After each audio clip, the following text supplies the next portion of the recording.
इस वक्त हम मौजूद हैं विश्व प्रसिद्ध ठाकुर बाके बिहारी मंदिर में और आपको बता दें कि विश्व प्रसिद्ध ठाकुर बाके बिहारी मंदिर को लेकर वृंदावन की जो कुंज गलियां हैं उनमें काफ़ी शोर मचा हुआ है।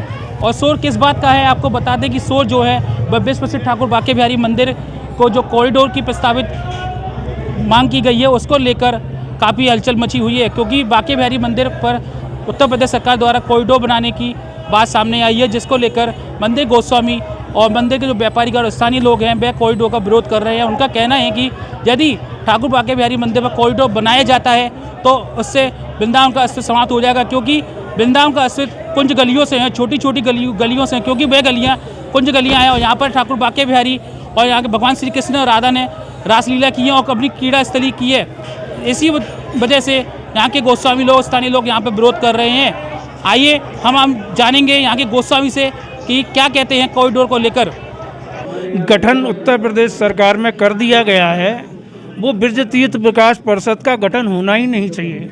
हमारा ब्रज जो है तीर्थ नहीं है, हमारा ब्रज जो है धाम है, हमारा वृंदावन धाम है, हमारा बरसाना धाम है, क्योंकि यहाँ जो भी धाम में हैं हम मूल निवास कर रहे हैं। यहाँ पर अनेक आचार्यों ने अपने इस साधना से, अपनी उपासना से अपने अलग अलग ठाकुरों को यहाँ पर उन्होंने स्थापित किया है।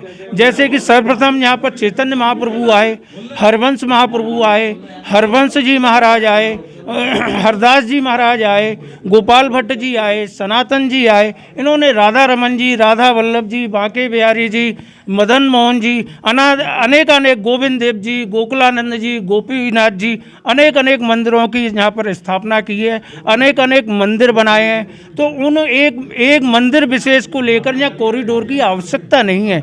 कॉरिडोर तो यहाँ बना हुआ है गलियों के माध्यम से। यदि बात की जाए ब्रज को इन्होंने संभाला, लेकिन आप ब्रज को खराब करने की बात, खराब करने की एक ब्रज तीर्थ विकास परिषद लाकर यहाँ पर ब्रज को खराब करने की आवश्यकता नहीं है। ब्रजधाम परिषद और ब्रजधाम समिति का यहाँ पर गठन किया जाए। वहाँ के आचार्यों को, वहाँ के ब्रजवासियों को, वहाँ के मूल निवासियों को यहाँ पर आकर सरकार से बात करनी चाहिए, बात करके जब करना चाहिए। इन कॉरिडोरों की आवश्यकता नहीं है। जमुना किनारे इतनी सघन जगह पड़ी हुई है, उसके वहाँ पर यदि क्राउड मैनेजमेंट को इनको करना है तो वहाँ इतनी व्यवस्था हो सकती है, वहाँ से इन कुंज गलियों में भेजा जाए, इन कुंज गलियों का विनाश नहीं किया जाए। कॉरिडोर यहाँ पर नहीं बनना, आवश्यकता ही नहीं है। मेरा 5 दिन का भ्रमण इस जगह काशी विश्वनाथ में भी रहा। मेरा 5 दिन के भ्रमण में मैं विंध्याचल भी गया। वहाँ आवश्यकता होती है, क्योंकि वहाँ अचल मूर्तियाँ हैं। ठाकुर विश्वनाथ जी अचल रूप में बैठे हैं, विंध्यवासिनी महा जो बैठे हुए हैं वो भी अचल रूप में बैठे हैं। हमारा यहाँ ठाकुर तो चल रूप में है, हम हर रूप में उसकी सेवा करते हैं। वो बाहर भी आते हैं, अंदर भी जाते हैं, हम उनको स्नान भी कराते हैं, शयन भी कराते हैं। हमारी 7 आरतियाँ होती हैं किसी देवालय में, हमारे 4 आरतियाँ भी होती हैं किसी देवालय में। हम अपने ठाकुर को विभिन्न तरीक़ा से लाड़ लगाकर, भोग लगाकर, अनेक उत्सव कर करते हैं। तो ये कुंजगलियाँ ही नहीं रहेंगी, इनकी पौराणिकता ही नहीं रहेंगी, तो ये कुछ भी नहीं रहेगा। तो इसलिए हमारा कॉरिडोर का विरोध है। कॉरिडोर बनाना है तो एक अलग से स्थान उस जगह करें, और घाटों के सहारे से ही जो कुंज गलियाँ बनी हुई हैं उसको क्राउड मैनेजमेंट करते हुए, क्राउड को मैनेजमेंट करते हुए कहीं ना कहीं मतलब स्थानीय लोगों को से बैठक करने की आवश्यकता है। तो ये थे हमारे साथ, आपने देखा कि ठाकुर बाके बिहारी कॉरिडोर को लेकर स्थानीय गोस्वामी समाज एकत्रित हुआ। यहाँ पर सबसे बड़ी बात सामने आई, लोगों ने ये कहा है यदि कॉरिडोर बना तो मजबूरन हमको धर्म परिवर्तन भी करना पड़ सकता है, क्योंकि एक विशेष समुदाय पर कोई कुताराघात नहीं होता है, लेकिन जो कुताराघात होता है वह हिंदुओं पर ही होता है। यदि भविष्य में कॉरिडोर बना तो हम धर्म परिवर्तन करने के लिए बाधित होंगे और इसके लिए विचार भी करेंगे। मेरा नाम आशीष है जी। तो ठाकुर बाके बिहारी कॉरिडोर को लेकर जो बात सामने आ रही है, किस तरह से देख रहे हैं आप? आपके स्थानीय व्यक्ति हैं, आपके द्वारा लगातार प्रदर्शन किया जा रहा है, 2 दिन हो गए, 3रा दिन है। देखिए, ये जो प्रदर्शन है ये प्रदर्शन सतत जारी रहेगा, और जब तक सरकार बैकफुट पर नहीं आएगी, सरकार जब तक अपना ये डिसीजन बैकफुट पर नहीं लेगी, ये अपना वापस नहीं लेगी, तब तक ये प्रदर्शन चलता रहेगा और ये प्रदर्शन आगे और बड़ा रूप लेने वाला है। क्या नाम है आपका? जी, मेरा नाम गोविंद खंडेलवाल है। गोविंद जी, किस तरह से देख रहे हैं? व्यापारी हैं, 2 दिन लगातार प्रदर्शन हुआ है, मानव श्रृंखला भी बनाई गई है, कॉरिडोर का विरोध आखिर हो रहा है तो क्यों हो रहा है? अपनी बात कहने से पहले मैं क्षमा चाहूँगा कि मैं व्यापारी बाद में हूँ, समाज सेवी बाद में हूँ, पहले मैं ब्रजवासी हूँ। हमारा विरोध विकास से नहीं है, हमारा विरोध वृंदावन की कुंज गलियों के नाश करने वालों का है। वृंदावन की कुंज गली, वृंदावन की संस्कृति, वृंदावन की पौराणिकता हम किसी भी तरह से बर्दाश्त नहीं करेंगे कि कोई उसको ख़त्म करे। और यदि वो करता है तो यहाँ का पूरा ब्रजवासी समाज, ना यहाँ पर कोई व्यापारी है, ना कोई गोस्वामी है, ना कोई पंडा है, यहाँ पर जो है वृंदावनवासी है, पहले ब्रजवासी है। हम लोगों की आस्थाएं हैं। हो सकता है व्यापारी के हिसाब से आप मुझको कहीं यहाँ की जगह दूसरी जगह दुकान दे दो कॉरिडोर में, व्यापार तो हम कहीं भी जाके कर लेंगे, लेकिन उन गंज गलियों को कहाँ से लाएंगे जो हमारे पूर्वजों ने हमको विरासत में दी हुई है? उनको हम अपने बच्चों को कैसे दे के जाएंगे, क्या दे के जाएंगे? देखिए, सरकार अगर चाहती है, विकास करना चाहती है, बहुत सारे उपाय हैं। उन्हीं के द्वारा जो लोग चिन्हित किए गए थे, उन्होंने जो बताया है उसी को लेकर के पहले मूलभूत सुविधाओं को किया जाए। आज जैसे उन्होंने सुल्तान सिंह जी ने अपनी रिपोर्ट में कहा कि मंदिर का 75% एरिया व्यर्थ पड़ा हुआ है, उसको यूज किया जाए और धीरे धीरे करके सुविधाएं बनाई जाए। लेकिन वृंदावन की कुंज गलियों से, वृंदावन की पौराणिकता से, वृंदावन के इतिहास से अगर कोई भी छेड़छाड़ की जाएगी, कोई भी सरकार करे, यहाँ का ब्रजवासी हर तरीके से, हर संवैधानिक तरीके से उसका पुरजोर तरीके से विरोध करेगा और किसी भी तरह से ये चीज़ें बर्दाश्त नहीं की जाएंगी। तो आपने देखा कि लोगों का यही कहना है कि यहाँ पर जो कुंज गलियाँ उसका अस्तित्व समाप्त हो जाएगा। हालांकि और लोगों से पूछते हैं जो कुंज गलियाँ उसको किस तरह से देखते हैं, किस तरह से आप देख रहे हैं कॉरिडोर की व्यवस्था को? देखिए भैया, गणमान्य जनों ने बताया कि कॉरिडोर का विरोध है, इसमें कोई शक नहीं है। लेकिन एक निवेदन यहाँ ये पौराणिकता दृष्टि से यदि देखा जाए तो हमको वृंदावन की स्तुति में मिलता है कि वृंदावन की गैल में मुक्ति पड़ी बल खाए और मुक्ति कहे गोपाल से मेरी मुक्ति बताओ। तो जिस वृंदावन की कुंज गलियों में पड़ी हुई धूल से मुक्ति मुक्त हो जाया करती है, तो ऐसी कुंज गलियों को छोड़ करके क्या ब्रजवासी निष्कासित होना चाहेगा? ब्रजवासी जब जागेगा तो अपना सर कटाएगा, कुंज गलियों की रक्षा के लिए ब्रजरज में मिल जाएगा। यानी ब्रजवासी कॉरिडोर को विरोध करने के लिए पुरजोर विरोध करेगा और मरने तक को तैयार हो जाएगा। जी, क्या नाम है आपका? क्या नाम है आपका? मैं आशीष गोस्वामी। देखिए, जो कॉरिडोर का प्रकरण चल रहा है, हम इसे काफ़ी समय से देखते चले आ रहे हैं। पहले सुखबुगाहट थी, अब इसे बड़ा रूप दे दिया गया है।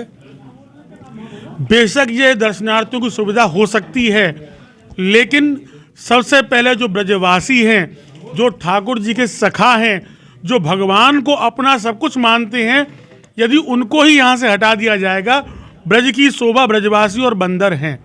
यहाँ आने के बाद व्यक्ति ठाकुर जी की कुंज गलियों को देखना चाहता है, भगवान की लीलाओं के उस पूरे समाज को, उन ठाकुर जी की लता पताओं को देखना चाहता है, निधिवन को देखना चाहता है। यदि यही सब नहीं रहेगा तो दर्शनार्थी आएगा किसके लिए? इसलिए बहुत ज़रूरी है कि वृंदावन की जो प्राचीनता है, जो यहाँ के दुर्लभ दृश्य हैं, उनको बनाए रखा जाए और कोई ऐसा साधन विशेष किया जाए जिससे कि वृंदावन की जनता को, ब्रजवासियों को किसी प्रकार का नुकसान ना हो, वृंदावन की संस्कृति को नुकसान ना हो और दर्शनार्थियों का भी हित देखा जाए। मेरा सरकार से निवेदन है कि कुछ ऐसा प्रकरण किया जाए जिससे कि सभी लोगों की भावनाओं का ध्यान रखा जाए। जी, क्या नाम है आपका? मुंडालाल मिश्र। मुन्ना, किस तरह से देख रहे हैं कॉरिडोर? हम तो धर्म परिवर्तन करने को तैयार है भैया। क्यों धर्म परिवर्तन? क्यों करेंगे नहीं? जो हमारे पेट पे लात लग रही है, वृंदावन का आदि वृंदावन में नहीं मरेगा क्या? बाहर जाके मरेगा। तो आप क्या मांग रखते हैं? हम तो धर्म परिवर्तन करेंगे। हम कॉरिडोर नहीं बनेगा तो कॉरिडोर, यदि कॉरिडोर नहीं बना तो धर्म परिवर्तन नहीं करेंगे अपना। यदि कॉरिडोर बनता है तो हम धर्म परिवर्तन कर देंगे अपना। किस धर्म की ओर जाएंगे? मुसलमान के। मुसलमान क्यों? क्यों नहीं? जब हमारे धर्म पे लात मार रहे हैं, हमारी उस आस्था पर ठेस पहुंचा रहे हैं, फिर क्या करेंगे हम? जिस तरह से बताया जाए कुंज गलियों का भी अस्तित्व समाप्त हो रहा है। सब समाप्त कर ही देंगे, जब तो मुसलमान बनेंगे हम। मुसलमान बना चाहते हो आप लोग? सुरक्षित हैं मस्जिदों का या गिरजाघरों का या सिखों के गुरुद्वारों का अधिग्रहण नहीं होता है हिंदुस्तान में, या हिंदुओं से वोट भी मांगी जाती है, हिंदुओं को परेशान भी किया जाता है।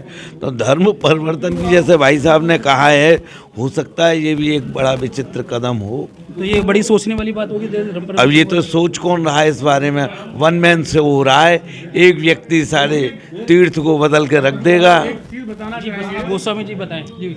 कि यदि जैसा कि अभी गुरुजी ने बताया कि ईसाइयों की जो उनकी चर्च है उनको नहीं तोड़ा जाता है, मुसलमानों के जो उनके मस्जिद है उनको नहीं तोड़ा जाता, केवल हिंदुओं के ऊपर ही कुठाराघात है। तो क्यों ना हम अपना धर्म परिवर्तन कर लें ताकि हमारे ऊपर ऐसा कोई प्रकरण ना हो।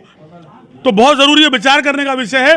यदि हमें हिंदू बनाए रखना है और हमारी संस्कृति को बचाए रखना है तो हमारे बांके बिहारी मंदिर पर, वृंदावन पर किसी प्रकार का कॉरिडोर न थोपा जाए, वरना हमको इस विषय पर भी सोचना पड़ेगा। तो ठाकुर बांके बिहारी मंदिर जो कॉरिडोर बनना है उसको लेकर लोगों में काफ़ी आक्रोश व्याप्त है और इस वक्त हमारे साथ स्थानीय लोग और गोस्वामी समाज के लोग भी मौजूद हैं जिनसे हम बात करेंगे ठाकुर बांके बिहारी का जो कॉरिडोर बनाने की जो बात सामने आई है उसको किस तरह से देख रहे हैं और किस तरह से ये इनका विरोध प्रदर्शन जारी है। पहले हमारे साथ गोस्वामी जी, उनसे बात करेंगे। जी गोस्वामी जी, बताएं जो ठाकुर बांके बिहारी को लेकर कॉरिडोर की बात सामने आई है, किस तरह से देखते हैं आप इसे? दरअसल हम इस तरह से देखते हैं कि जो घटना उस दिन हुई थी उस घटना की सज़ा अभियुक्तों को ना मिल कर के यहाँ हमारे वृंदावन के, जो वृंदावन का पुराना स्वरूप, पुराना शहर है, हृदय स्थली है, वहाँ की जनता को परेशान किया जा रहा है। गलती किसी की है और किसी को भोगना पड़ रहा है। यहाँ कॉरिडोरियम की आवश्यकता है ही नहीं। कॉरिडोरियम का मतलब होता है मॉल टाइप बना देना, तो हमें यहाँ मॉल नहीं बनाना है, हमें ये तीर्थ स्थल ही रखना है। हमें यहाँ पर्यटक स्थल या प्रदर्शनी वाला हिसाब यहाँ नहीं रखना है।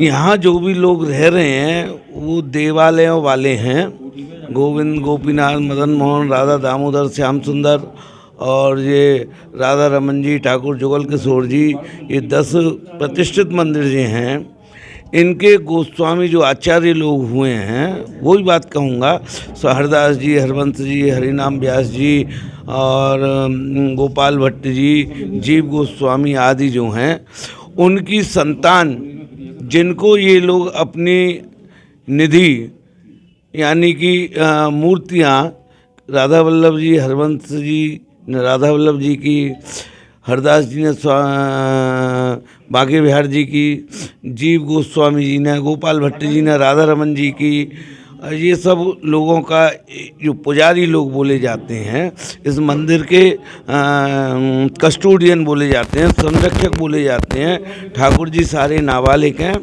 जो भी इनके विषय में इनके कस्टोडियन गोस्वामी अपने मंदिरों के आसपास ही रह रहे हैं। इनको उखाड़ फेंकना 500-600 साल का इनका इतिहास है रहने वालों का, कोई आज का इतिहास नहीं है जो चलते फिरते ये लोग हों।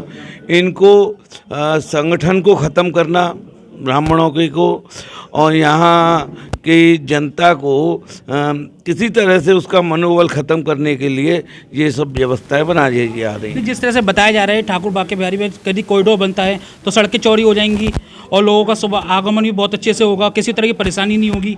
यहाँ सड़क चौड़ी थोड़ी बना रहे हैं, ये हम कब मना कर रहे हैं सड़क चौड़ी मत करो, हिसाब से करो। यहाँ के व्यापारियों को, यहाँ के रहने वालों को, यहाँ भाई सबसे बड़ी बात है यहाँ व्यापार है मंदिरों पे आधारित है और ये नगरी तीर्थ पुरोहितों की, पंडाओं की, गोस्वामियों की है। यहाँ जो भी व्यापार है, व्यापारी लोग जो भी करते हैं, वैश्य भी हैं, तो वो मंदिरों पे आधारित है। मंदिर हैं तो यहाँ व्यापार है। अब सड़क थोड़ी बहुत हिसाब से चौड़ी कर लीजिएगा।